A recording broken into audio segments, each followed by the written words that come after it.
Do something, bro. That's how Ohio State ended practice on Friday morning, the open practice for the media. And if that tells you about how it went, get ready, buckle up, because that was not the best practice any of us have ever seen. It's time for some Snappy J's about it. That's Bill Landis, Jeremy Birmingham, and I am Austin Ward. It wasn't a full practice. I mean, it was pretty light. They're getting ready for a scrimmage on Saturday. But I don't feel like the Buckeyes left very satisfied. Emeka Egbuka gave that message, reminding the Buckeyes that they play in 2.5 weeks, that if they perform like that on practice consistently, that they wouldn't get to the team up north in the way that they want. Yeah, I didn't expect to see a whole lot. I figured it would be a slower paced practice, non-contact, with the scrimmage coming on Saturday. It was not particularly spirited effort from really kind of anybody. Just not a whole lot of juice out here. A little flat. When I think those practices happen throughout camp, they are a little over a week into this now, so maybe it's not terribly surprising, but it's probably not what you want to see before the first scrimmage. We had a similar experience in the spring. One of the practices was just awful, and it didn't really matter that much in spring. But now, as Emeka Egbuka reminded the backup offensive line, we're 2.5 weeks away from the start of the season, 3 weeks away. Like, you better figure this out. When he's yelling at them, we can't even complete a screen pass.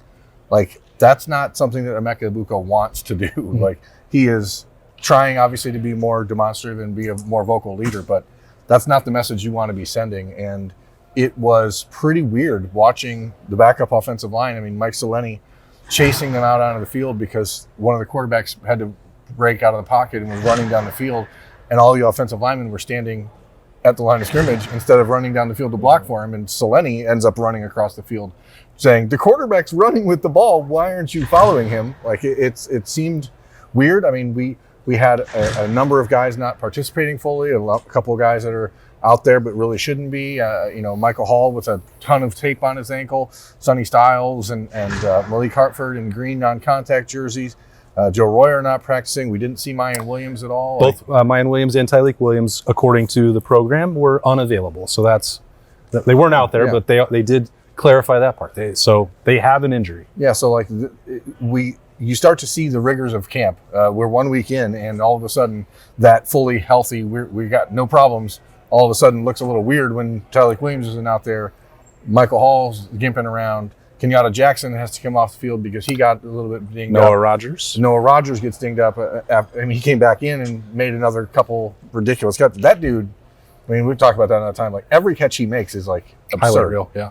But it definitely is not the type of practice you want heading into your first real competitive session tomorrow. Yeah, I certainly would prefer to come out, do some snap judgments, and talk about the depth chart and who we saw where and break down the quarterbacks, and we will. I did not think we would have to, I'm not a football coach. I wouldn't want to structure an entire training camp. I think seeing again the split squad stuff doesn't seem to be doing anyone on the field any favors whatsoever. Most notably because of the offensive line nature, and then putting both Kyle McCord behind them in jeopardy one time and then Devin Brown behind them another. I don't know who that's to the benefit of. Breaking up Emeka Egbuka and Julian Fleming on one field and Marvin Harrison on the other. They know so much more football than me. I wouldn't even pretend to know how to accomplish that. But it was weird for me to watch it. It is strange. I again wonder if they're doing that all the time or just doing that when we're in here. I think it's the latter. It does seem odd to structure a quarterback competition in different environments they were split on the fields, and Kyle McCord was on one field for one of those periods, and then they flip-flop, so they're getting equal reps behind, I guess, the worse offensive line and vice versa. But I think you'd want to see both of those guys with the same lines, with the same receivers, with the same running backs and tight ends, and see who performs better. And at least today and the time we were out here last week, they didn't do that. I'm sure they will do that in the scrimmage. I'm sure they have done that at points previous in camp. But today it made for a bit of a mess. Oh, but they are rotating them. You are seeing them both with the same offensive line, the same receivers. No, but I want to. I don't want Kyle McCord and then Tristan Gebbia. No, I want McCord it's a and Brown, weird McCord setup, and Brown, but I McCord think and the idea has to be get each of them all the reps and then see how they perform. I do think there's some psychological benefit to learning how they perform when they're under incredible pressure, and how they perform when things are not well. If we're going to look for one positive today, for me, it was that the first team offensive line, the presumptive first team offensive line, did a pretty good job. Yep. When I was specifically watching Kyle McCord behind them, he had a lot of time to throw, and Devin Brown and Lincoln Keenholz were running for their life behind the backup offensive line. Yeah. And heading into the season, the offensive line depth was like concern one, and there is no doubt about it that is the biggest concern. That backup group was being eaten alive by the defensive line. It was the backup defensive line. Even Arvell Reese, who's now working at defensive end in order to help mitigate the loss of Omari Abor, he's running through guys, and like he's been practicing at defensive end for 14 minutes. Yeah. So that was really, really discouraging from the backup offensive line. Josh Simmons was on the left side, Bill. He was. There was no like flip-flopping of tackles today. Josh Simmons did everything on the left side. Josh Fryer did everything on the right side. Tegra Shabola was on the left side. Luke Montgomery was on the right side. So that is basically a flip from what we saw on the first day of camp. But I thought we might see like back and forth throughout this practice. We did not. It was, if you started on the left, you stayed on the left. You started on the right, you stayed on the right. I think Josh Fryer continues to look pretty good. I thought he looked fine on the left side when we were out here the first day of camp. He looked fine on the right side. Today, he had a really, really good rep against JT Tuimoloau during the pass rush period where JT attacked him outside, tried to like do a spin and counter inside, and Josh was ready for it and stuck him with the inside hand and won that rep, which I thought was really encouraging to see. Josh Simmons, I think, moves well. He's got a lot to work through, but if the idea is we want to give him a shot at left because we think he's our most athletic tackle, I probably agree with that. That probably makes sense. But it is not particularly reassuring to see experimentation with the left tackle position. But maybe it's not that. Maybe they just settled on it's Fryer on the right and Simmons on the left. I don't know yet. It's Which is too early to kind of say, crazy but considering that was not even a thought 5 days ago. Yeah, I mean, like Josh Fryer started at right tackle against Indiana last year, and I thought performed very well. Indiana's defense is not tremendous, but he had a good game at right tackle. I think if he is a tackle, he's a right tackle, but someone's got to play on the left side, so we might as well put the more experienced, more athletic guy there. Yeah. I mean, it just a couple days ago we thought the left tackle was figured out, and now you have to sort out the right tackle. Now maybe right tackle sorted out, and now you have to figure out the left tackle. Yeah, like, in my opinion, I'd rather have to be figuring out right tackle. I agree. Yeah. At this point as opposed to left. But again, we are not coaches. Berm, you already alluded to this with the loss of Omari Abor and Arvell Reese moving up and working with the defensive ends. I think you always thought that would be the home for him. Maybe not this quickly. No, I don't think. I mean, his idea coming into college is he wants to be a linebacker. Ohio State thought that he's a player who could be a jack. He could end up growing into a Mike. But at his size, with his length, like he's a good fit at defensive end. If you're looking for just a straight up edge rusher, I think for his skill set, it probably suits him better because it's more just see ball, get ball type of stuff, and that's where I think Arvell will excel. Arvell excels in that situation. So there's a really high upside for him athletically, and so I think it's about hoping that Ohio State doesn't get stuck in the pattern that they've had the last few years where you have those tweeners where you just keep changing and changing and changing. Put him in one spot and let him figure it out. I think for his long-term future, defensive end is where that should be. And so maybe it's a serendipitous for him that it happens this early because otherwise I think he would have been resistant to it. But Yeah, and the one thing you don't want is, I'm going to steal what Bill said when we were on the field, you don't want a Baron Browning situation. Yeah. Just go with it, let him learn it and grow, and then don't waste some of that athleticism over time. All right, quarterbacks, go. Kyle McCord was better today. Better than Devin Brown today, not better than the last time I saw him. More consistent. He had one throw that was like, he had a couple throws that he missed, like both guys missed throws. There was like a sequence where they were on the split fields. Devin Brown threw a really nice deep ball to Jaden Ballard, like straight down the middle of the field off play action. Other side of the field, Kyle McCord comes back, runs the same play. He gets pressured, has to sidestep it, and then step up a little bit, and he left his ball a little short. That was like the only play where I thought to myself, like, Kyle could have done a little bit better of a job, but throw for throw, I thought he was more consistent today. I will say, Kyle McCord had to deal with the pressure, and Denzel Burke was in coverage on McCord's throw. I'm not trying to argue. No, he wasn't. Jaden Ballard like 5 steps past Ryan Turner. Jaden Ballard was definitely more open. The ball that McCord threw was just behind Julian Fleming, and Denzel was in a really good position to make the play. Like if Julian Fleming was as open as Jaden Ballard was on that play, he probably would have caught the ball despite it being underthrown. Yeah. Sorry, didn't mean that to sound argumentative, America. No, it's good to point out. It was a good play by Denzel Burke, which people like to hear.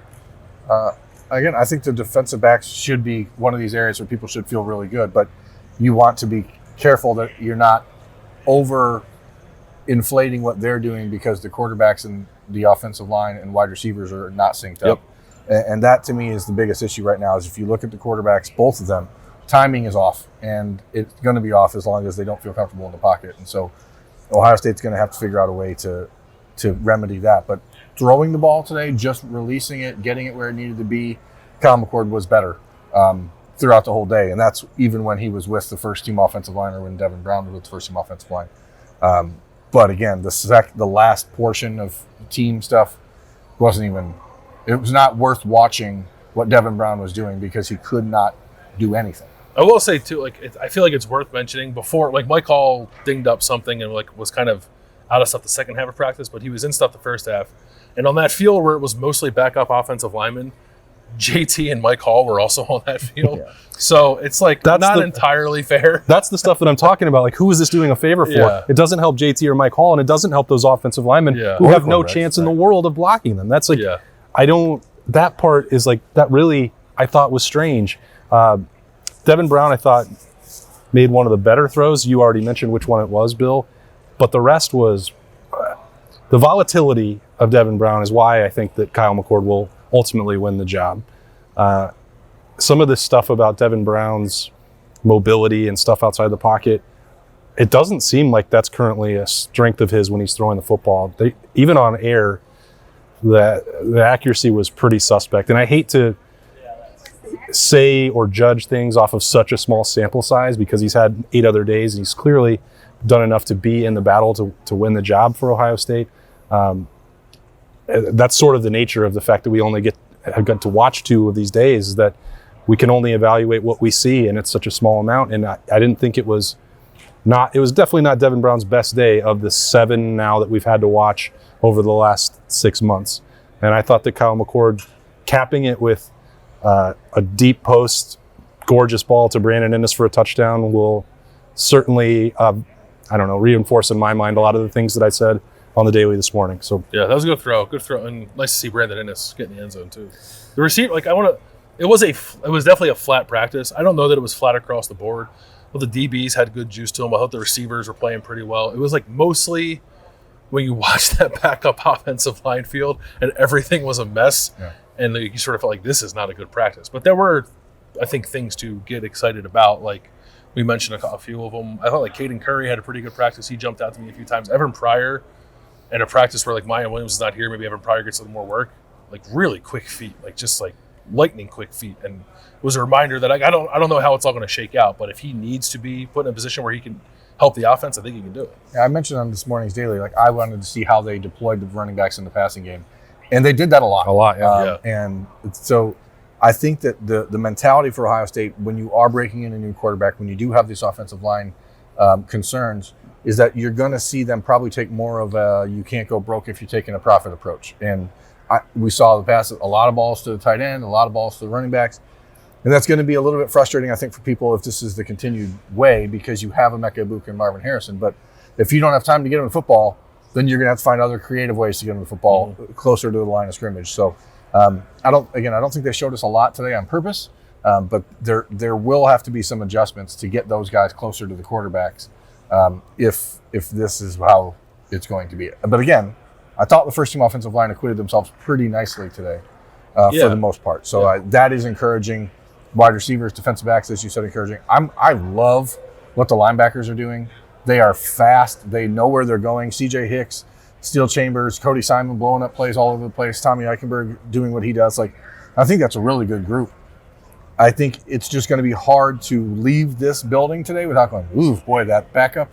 If you have any sort of issues on the offensive line health-wise, you have major problems. I don't know what they're going to do. It's maybe more on the interior than it is in the tackle positions for me. You have Enoch Vamahi and then not a whole lot else. It's precarious. Fun day at the Woody Hayes Athletic Center. I'm glad we get to see it, but yeah, I'm 2.5 or whatever it is, 3 you weeks don't until wanna- they play a game. They could look awesome next week. You Yeah. don't want to Compared same. overreact, of course. But I'm not. It was not a good day, but I'm not going to overreact to it now. Yeah, I don't think it changes anything for the actual season itself, but Yeah. there was a lot of weirdness, and that's the stuff that they have to get through. You're going to have days in training camp where you don't want to practice. You're doing it every single day against the same people. There's frustration. I get that for sure. It doesn't mean that this team can't win a national championship because they are incredibly talented. Yeah. But they have to push through that. If you're going to win one, you're going to have bad days, and you can't let it compound with a lot of your effort. And again, it is maybe not even fair for me to say it that was the way it happened today, but because it was probably designed not to go 100%. They didn't have the full pads on or take anybody to the ground, but it wasn't like the most fun day we could have watched. No, and we didn't talk to anybody afterward. I kind of wish we could have talked to Ryan Day. We won't talk to him again until next Wednesday, but I still even think that far removed from what happened today, it'll be interesting to ask him, like, what did you think of Friday, and was Saturday any different? Yeah, for those, speaking of like watching something different, if you are watching this on YouTube, I do notice that the lighting keeps changing on our video, and that's because we are forced to be in this corner of the Woody today where we are not normally, and there's these random spots of light behind us, that doors that are open, and every time one of us doesn't stand directly in its path, the camera auto adjusts the lighting. So it's going a little dark, then a little light, a little dark. But that's the beauty of technology. It does it automatically. And that's awesome. But we know what's not awesome? When people are going to see this or listen to this and think to themselves, Ohio State sucks.